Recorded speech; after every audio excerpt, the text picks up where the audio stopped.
Hello friends, welcome to your YouTube channel Science with Devesh. As all you know, we are doing the chapter Light, Reflection and Refraction, and till now we have done many topics. In the previous video, we are trying to understand how we can form different type of images when object is placed at different positions. What type of image is formed? What is the nature of the image? What is the position of the image, all the things we have discussed already, and we are forming the images by concave mirror, and till now we have done four types of images when object is placed at four different positions. First of all, the object is placed at infinity. Then in the second image, the object is placed somewhere between infinity and center of curvature. Next, the object is shifted to the center of a curvature, and in the last image we have done in the previous video, the object is placed at between the center of curvature and focus. We have done four images, and I hope that you all understand all the images formed by these concave mirrors. Now, the rest two images we are discussing today are when the object is placed at focus and when the object is placed between focus and pole. Once again, this is Devesh Kumar and we are discussing light reflection and refraction. So let us start. Uh, अभी हम देखने वाले हैं कि previous video में जैसे हमने देखा था कि किस तरीके से इमेज फॉर्मेशन हो रही है, वैसे ही इमेज फॉर्मेशन कुछ आज हम देखेंगे। देखते हैं जैसे this is our mirror, we name it M and N. Okay, from the we draw a line passing through the center of the mirror, which is known as principal axis, and this point is known as pole. Now let us suppose this is our focus and this is our center of curvature. Okay, so what do we do now? Our object is placed at focus. So this is our object which is placed at focus. We named it as AB. What do we name it, beta? AB. Let us draw it again. Okay, A and B. Okay, so to draw a image, कोई भी image बनाने के लिए हमारे पास एक condition है कि कम से कम minimum the two rays should meet और appear to meet at any point. तो क्या करें हम? First of all, one ray goes straight like this and this ray is parallel to principal axis. ये रे जो है वो प्रिंसिपल एक्सिस के पैरेलल है, और हम बहुत अच्छे तरीके से जानते हैं कि अगर कोई रे प्रिंसिपल एक्सिस के पैरेलल होती है तो आफ्टर रिफ्लेक्शन वो फोकस से पास होती है। आफ्टर रिफ्लेक्शन वो कहाँ से पास होती है बेटा? फोकस से। क्लियर? ओके, दूसरी इमेज हम कहाँ भेजें? अगर हम उसको ऐसे पोल से भेजते हैं, ठीक है ना, भेज सकते हैं हम। देखो हमने क्या किया, यहाँ पोल किया, जितना एंगल ऑफ इंसिडेंस होगा उतने ही एंगल पे ये क्या हो जाएगी? रिफ्लेक्ट हो जाएगी। क्लियर? और हम देख सकते हैं भाई ये दोनों रेज जो है वो कहीं पर भी मीट नहीं करेंगी क्योंकि दोनों एक दूसरे के क्या चल रही हैं? पैरेलल। ठीक। दूसरा तरीका जो आपकी एनसीईआरटी बुक में गिवन है वो क्या है? उसमें हम इस मिरर के ऊपर लाइट को इस तरीके से थ्रो करेंगे, किस तरीके से थ्रो करेंगे कि अगर हम यहाँ से उसे देखें तो हमें ऐसा लगे कि वो कहाँ से आ रही है? सेंटर ऑफ कर्वेचर से। और सेंटर ऑफ कर्वेचर से अगर कोई रे आती है तो जिस पाथ पे वो आती है उसी पाथ पे वो रिफ्लेक्ट बैक हो जाती है, तो हमारी आँख को ऐसा ही लगेगा भाई ये दोनों रेज जो हैं वो एक दूसरे के पैरेलल जा रही। क्लियर बेटा? यही सेम चीज हम यहाँ इस डायग्राम में देख सकते हैं। क्लियर? तो हमने देखा दोनों रेज पैरेलल चली गई, इसका मतलब ये दोनों रेज कहाँ मिलेंगी? At infinity. क्लियर? तो एक एक करके हम चीजें देखते हैं। सबसे पहली बात, where is the object placed? हमारा ऑब्जेक्ट कहाँ पर था? ऑब्जेक्ट हमने देखा कि ऑब्जेक्ट था हमारा फोकस पर। कहाँ था बेटा ऑब्जेक्ट हमारा? फोकस पर। उसके बाद इमेज कहाँ पर बनी? पोजीशन ऑफ द इमेज वो हमें पता है भाई कहाँ पर बनी? इन्फिनिटी पर। पोजीशन ऑफ इमेज क्या है? इन्फिनिटी। क्लियर?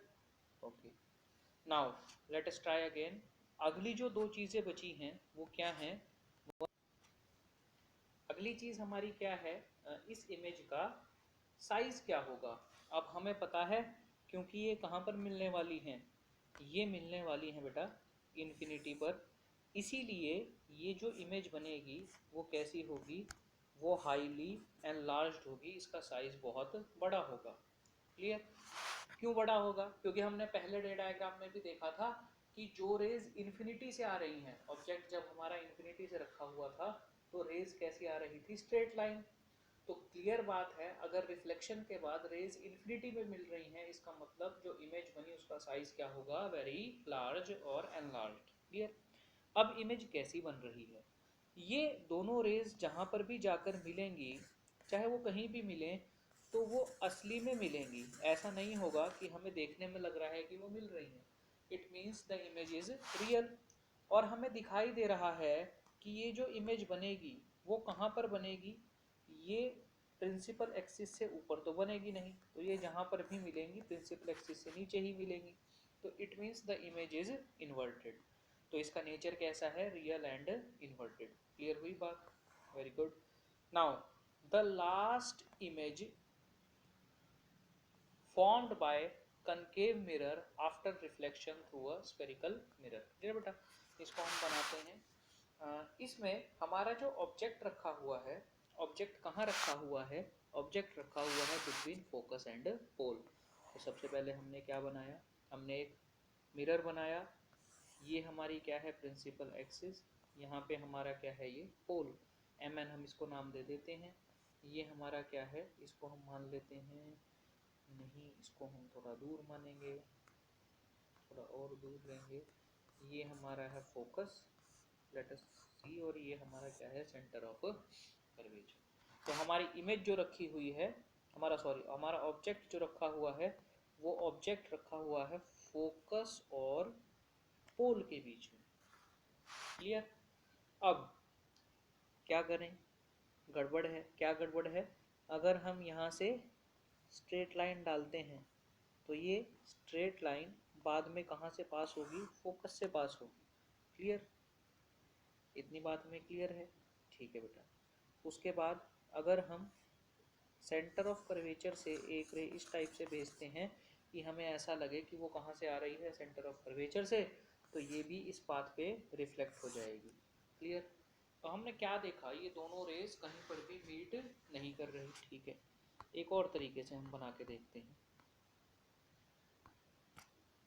क्या तरीका होगा बेटा वो?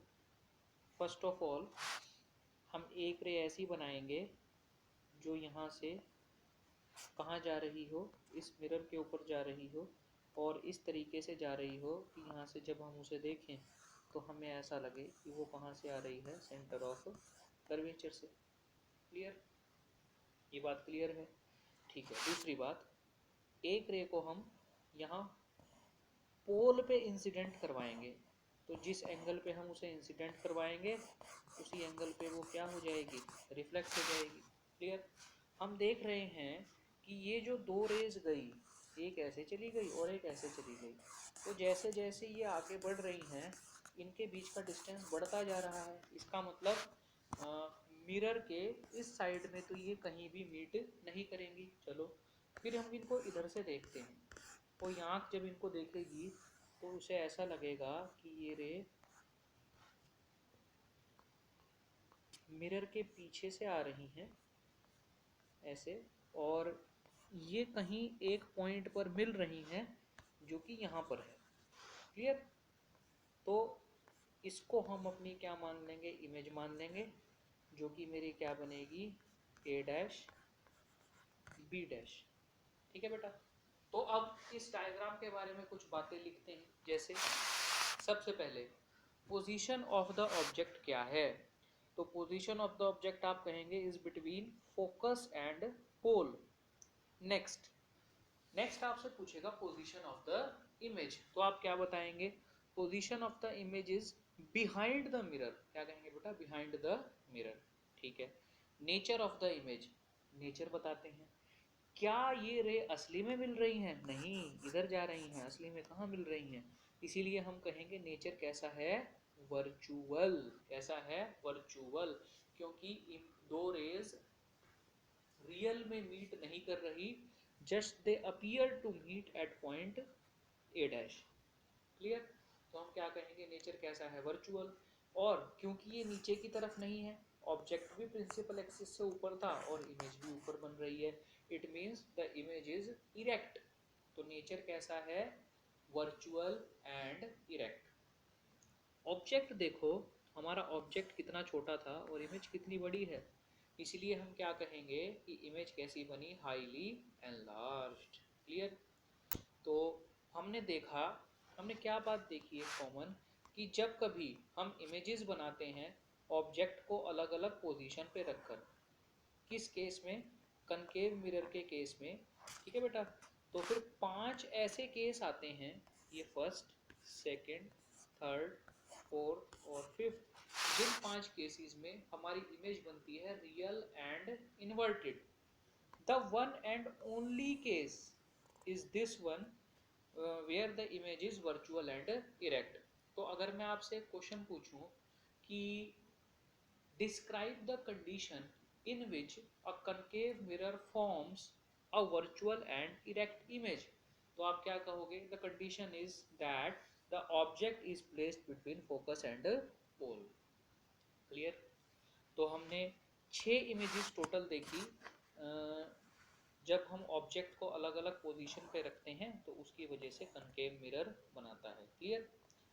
ओके बेटा। अब हम देखते हैं uses of concave mirror. Clear. Uses of concave mirror क्या है, आपने एक चीज देखी, आपने क्या देखा कि कनकेव मिरर में जो 6th इमेज हमारी बनी, जिसमें the object is placed between focus and pole, उस केस में क्या हुआ था, हमें एक हाईली एनलार्ज्ड इमेज मिली थी, बहुत बड़ी इमेज मिली थी। क्लियर। इसीलिए कनकेव मिरर्स का यूज हम करते हैं कहाँ पर, नंबर 1 टॉर्चेज में। टॉर्चेज में क्यों, क्योंकि थोड़ी लाइट होती है ना, छोटा बल्ब होता है आपके टॉर्च के अंदर, लेकिन उसका जो प्रकाश होता है, उसका जो उजाला होता है वो बहुत ज़्यादा होता है। क्लियर। क्यों, क्योंकि उसमें जो 6th टाइप है मिरर की, इमेज की, वो हम यूज़ करते हैं। क्लियर। दूसरा सर्च लाइट्स। सर्च लाइट्स कौन सी होती हैं, जो हम फॉरेस्ट वगैरह में या फिर किसी डार्क प्लेस में यूज़ करते हैं किसी चीज़ को सर्च करने के लिए। ठीक है। नेक्स्ट कहाँ पर, व्हीकल की हेडलाइट्स में, क्योंकि थोड़ी लाइट को हमें बहुत ज़्यादा दिखाना होता है ताकि हम आगे क्लियरली देख सकें। क्लियर बेटा। तो इसी तरीके से इसका हम कहाँ यूज़ करते हैं, उन सभी जगहों पर हम इसका यूज़ करते हैं जहाँ पर ऑब्जेक्ट छोटा होता है लेकिन उसे हमें बड़ा करके देखना होता है। क्लियर। जैसे एक एग्जांपल और है हमारे पास, हमारा जो डेंटिस्ट होता है, डेंटिस्ट भी इसी मिरर को यूज़ करता है। क्यों यूज़ करता है, क्योंकि दांत जो है वो बहुत छोटे हैं और कनकेव मिरर में उनकी बड़ी इमेज उसको दिखाई जाती है। ठीक है। एक और बात मैं आपको बताता हूँ जो यहाँ पर नहीं लिखी हुई है, हमारा जो कनकेव मिरर है उसको हम एक नाम देते हैं मेकअप मैन मिरर। क्या नाम देते हैं बेटा, मेकअप मैन मिरर। क्यों देते हैं मेकअप मैन मिरर इसको नाम, आपको पता है कि हमारे जो एक्टर्स और एक्ट्रेसेस होते हैं, तो इनको, ये इनकी हाइट तो हमारे जितनी ही है, लेकिन इनको हम कितनी बड़ी स्क्रीन पे देखते हैं। तो थिएटर आप कभी गए होंगे तो आपने देखा होगा कि वहाँ बहुत बड़ी स्क्रीन होती है। तो जब इनका छोटा सा फेस इतना बड़ा होके हमें स्क्रीन पे दिखाई देता है, तो उस फेस में जो भी स्पॉट्स हैं, जो भी डार्क चीज़ें हैं, जो भी निशान हैं, वो सभी हमें क्लियरली दिखाई देते हैं। क्लियर। तो मेकअप करते टाइम जो उनका मेकअप मैन है वो उनके फेस को कनकेव मिरर में देखता है और कनकेव मिरर में देखने के बाद जो भी उसको स्पॉट्स दिखाई देते हैं उनको वो कवर कर देता है। क्लियर। ताकि वो बड़ी स्क्रीन पे दिखाई ना दें। ठीक। कुछ और भी इसके यूजेस हैं, जैसे इसको हम सोलर फर्नेसेस में भी इस्तेमाल करते हैं। सोलर फर्नेस में किस लिए इस्तेमाल करते हैं इसको, ताकि ये सन की जो लाइट आ रही है उसको सोलर जो हमारा है उस पर कंसंट्रेट कर सके। तो 5-6 यूजेस मैंने आपको इसके बताए हैं, इन सभी को आप नोट कर लीजिएगा। क्लियर। उसके बाद दूसरा मिरर आता है जिसको हम बोलते हैं, क्या बोलते हैं बेटा, कन्वेक्स मिरर। क्या बोलते हैं, कन्वेक्स मिरर। खुशी की बात क्या है आपके लिए कि कन्वेक्स मिरर के केस में बहुत सारी इमेजेस नहीं बनती। क्लियरली इसमें सिर्फ 2 इमेजेस बनती हैं, 2 ही आपको रे डायग्राम याद रखने हैं, और उनमें से एक आप पहले कर चुके हैं, which is a very good thing. Number one क्या है, इसको देखते हैं। ये देखिए, द फर्स्ट डायग्राम इज, जिसमें जो हमारा ऑब्जेक्ट है वो ऑब्जेक्ट कहाँ रखा हुआ है, वो इन्फिनिटी पे रखा हुआ है। कहाँ रखा हुआ बेटा, इन्फिनिटी पे। ये देखो, और इन्फिनिटी पे कोई भी ऑब्जेक्ट होगा तो आपको पता है कि उसमें से जो रेज ऑफ लाइट आएंगी वो कैसी आएंगी, स्ट्रेट लाइन में आएंगी। कैसी आएंगी बेटा, स्ट्रेट लाइन में आएंगी। क्लियर। उसके बाद जैसे ही ये मिरर से टकराएंगी, मिरर से टकराने के बाद ये क्या हो जाएंगी, डिफरेंट डायरेक्शंस में रिफ्लेक्ट हो जाएंगी। क्या हो जाएंगी, रिफ्लेक्ट हो जाएंगी। कहीं पर भी मीट नहीं कर रही, लेकिन इन रेज को जब हम देखेंगे ये कहाँ से आ रही हैं, तो हमारी आँख को क्या पता है, हमारे ब्रेन में क्या बात सेट है कि लाइट जो है वो स्ट्रेट ट्रेवल करती है। तो हमें ऐसा लगेगा कि ये किस पॉइंट से आ रही हैं, इस पॉइंट से आ रही हैं, और इसी को हम क्या नाम देते हैं, प्रिंसिपल फोकस। ठीक है ना। We have done this thing in the previous video, तो इसको ज़्यादा एक्सप्लेन करने की ज़रूरत नहीं है। सिर्फ इसके अंदर जो चीज़ें आई हैं उसको मैं थोड़ा सा बता देता हूँ। जैसे नंबर 1 चीज़ इसमें क्या आई है कि हमारे ऑब्जेक्ट की पोजीशन क्या है, एट इन्फिनिटी। ये देखो, आप देख सकते हैं। ठीक है ना। हमारी इमेज की पोजीशन क्या है, एट फोकस। ये रहा एट फोकस। लेकिन एट फोकस में भी एक स्पेशल बात क्या है, बिहाइंड द मिरर, ताकि हमें पता चले कि इमेज कैसी है, वर्चुअल है। क्लियर। अब देखो, ऑब्जेक्ट बहुत बड़ा था लेकिन इमेज कैसा आया, साइज का पॉइंट साइज, बहुत छोटी इमेज बनी, और नेचर कैसा था, virtual and erect. Virtual and erect क्यों है, क्योंकि बिहाइंड द मिरर बन रही है। The rays are not meeting actually, but they appear to meet at some point which is known as principal focus. Clear. उसके बाद अभी हमने ऑब्जेक्ट कहाँ रखा था, इन्फिनिटी पे। क्लियर। अब ऑब्जेक्ट को कहाँ रखेंगे, किसी भी पोजीशन पे रखेंगे, इन्फिनिटी और पोल के बीच में। मतलब हमारे ऑब्जेक्ट की पोजीशन क्या हुई, between infinity and pole. Clear. चलो, हमने क्या किया, हमने ऑब्जेक्ट रख दिया। ऑब्जेक्ट को हमने नाम क्या दे दिया, ए बी। क्या नाम दिया बेटा, ए बी। ये हमारा ऑब्जेक्ट है ए बी। इसमें से हम कुछ रेज निकालेंगे। तो पहली रे जो हमने भेजी वो हम सभी को पता है, हमने पैरेलल भेजी, वो रिफ्लेक्ट हो गई। इस तरीके से रिफ्लेक्ट हुई कि जब हम उसको यहाँ से देखते हैं तो हमें ऐसा लगता है कि वो कहाँ से आ रही है, फोकस से आ रही है। Clear, the point is clear. चलो, अब हमें एक रे और चाहिए जिससे हम दोनों को मिला सकें या फिर अपीयर टू मीट करवा सकें, ताकि हम इमेज की पोजीशन बता सकें। ठीक है। दूसरी रे को हमने मिरर पे इस तरीके से डाला कि अगर वो इसे क्रॉस कर लेती, मिरर को क्रॉस कर लेती, तो डायरेक्ट कहाँ जाके मिलती, सेंटर ऑफ कर्वेचर पे। क्लियर। इसका मतलब क्या है कि हमने मिरर के ऊपर उसे कैसे फॉल करवाया, 90 डिग्री पे। कितने पे फॉल कराया बेटा, 90 डिग्री पे। तो 90 डिग्री पे अगर एंगल ऑफ इंसिडेंस 90 डिग्री है तो एंगल ऑफ रिफ्लेक्शन भी क्या होगा, 90 डिग्री। तो वो उस सेम पाथ को क्या करेगी, फॉलो बैक करेगी। क्लियर, क्लियर है ये बात। ठीक है। तो एक रे ये चली गई हमारी फोकस पे।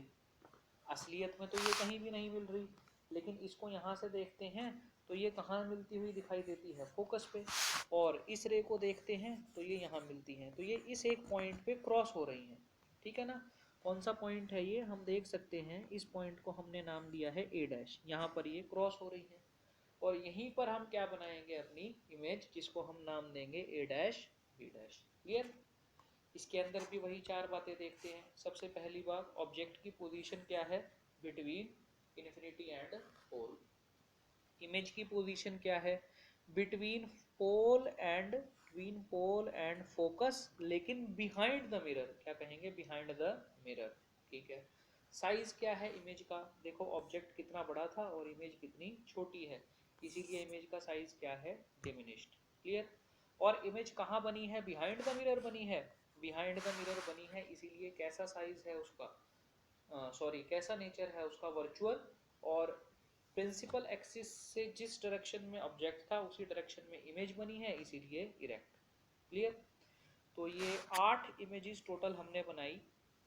एग्जाम में आपकी ये इमेजेस किस तरीके से आती हैं, या तो आपको कंडीशन दे देंगे कि draw image after reflection from a convex mirror when the object is placed between infinity and pole, तो आपको ये रे डायग्राम बनाना पड़ेगा, या फिर आपको रे डायग्राम दे देंगे और उस रे डायग्राम को देखकर आपको डिफरेंट कंडीशंस बतानी है कि ऑब्जेक्ट कहाँ पर है, इमेज कहाँ पर है, इमेज का साइज कैसा है और इमेज का नेचर कैसा है। क्लियर बेटा। उसके बाद नेक्स्ट जो हम देखते हैं वो कन्वेक्स मिरर के कुछ यूजेस देखते हैं। क्या देखते हैं, यूजेस। आपने अभी अभी देखा था कि कन्वेक्स मिरर ने क्या काम किया, एक बहुत बड़ी इमेज को, क्या किया बेटा, एक बहुत बड़ी इमेज को छोटा करके हमें दिखाया। क्लियर। इसका यूज हम कहाँ कर सकते हैं, ये सबसे बड़ी बात हमारे सामने आती है। इसका यूज हम करते हैं अपने व्हीकल्स में। आपके जो मिरर्स हैं, जो आपकी बाइक में, आपकी कार में लगे हुए हैं, वो कन्वेक्स मिरर हैं। क्यों कन्वेक्स मिरर हम यूज करते हैं, क्योंकि कन्वेक्स मिरर बहुत बड़ी इमेज को भी बहुत छोटा कर देता है।